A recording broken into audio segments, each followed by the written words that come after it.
आता माहितीये लोकसभेचा खर्च त्यांचा 1 फुल अन 2 हाप.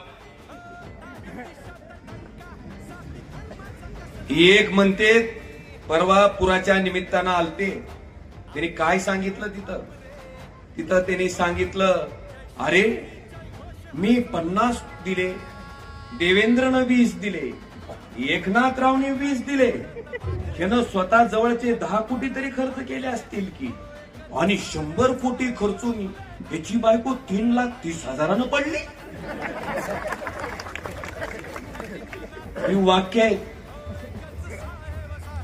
3,30,000 मतानं त्यांचा पराभव, 100 कोटी खर्चून. आणि माझ्यापाशी काय होतं?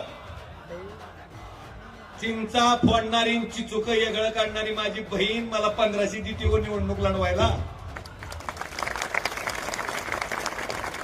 मिस्त्रीच्या हाताखाली बिगारी काम करणारा माझा माणूस जो 700 रुपये कमवतो, तो या ओमराजेला 1,500 रुपये देतोय निवडणूक लढवायसाठी.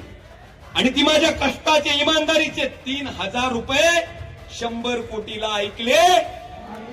ही ताकद आहे जनशक्तीची.